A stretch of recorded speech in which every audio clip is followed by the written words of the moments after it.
Have you noticed, chums, when you and I say we're at work or whatever and we got told off, you just had to grin and bear it, didn't you? You know what I mean? And we've all been there. It doesn't matter what generation you are. I remember joining, very young, sort of working in things like department stores and, of course, hotels, as many people know. And you got told off on a daily basis. And yeah, you were upset.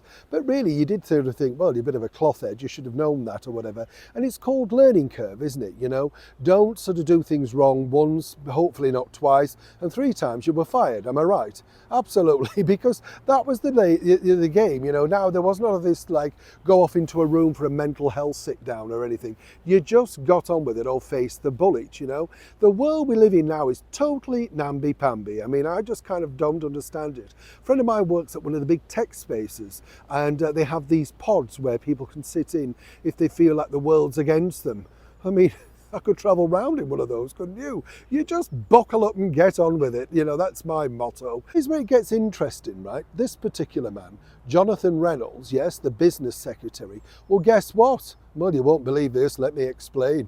Hi, nice to see you. You're right. Thank you so much for joining me today. I'm right though, aren't I, about jobs? Did you get told off in your first job or whatever? I remember I had a Saturday job in a store, and when you're walking down the shop with all the shampoo in the box, and one of them had leaked and the whole box just collapsed underneath me, smashed everywhere. Those were the days when there were glass bottles.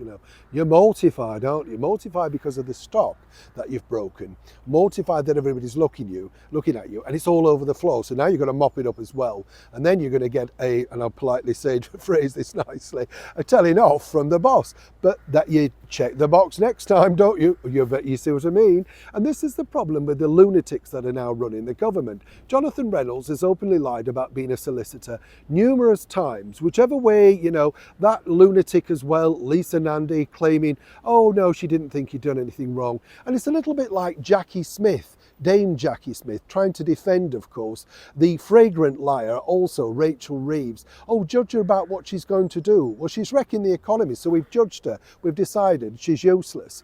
But now, Jonathan Reynolds apparently has disappeared off the ether because of his mental health issues. Yes, oh yeah, well, you see, you've been caught out lying, and this is the problem. You're in a job in high office, caught out flagrantly lying, but suddenly, let's play the mental health card because then nobody can shout at him. You see what I mean? And this is the problem, because now people are wanting him to be held accountable. As I told you, His Majesty the King wants to know what's going on with regarding these very shady CVs. But anybody else, and this is where Keir Starmer literally has no backbone, because they would be calling this out if this say was another party like the Lib Dems or the Conservatives or indeed Reform, they would say you've got to fire him. But no, they can't fire him now because Jonathan apparently, little wallflower that he is really struggling. Well, how about not lying on your CV, not once, but repeatedly, telling the great British public, and what lunatic absolutely thinks that you won't get caught out? Of course they're going to look into you. Of course they're going to dig up your past and look at every possible facet. But for now, Jonathan's gone AWOL, and what they're hoping you're going to do is forget about it, and once it comes out that he's got mental health issues or a trauma that we didn't know about, we'll just forgive him and move on.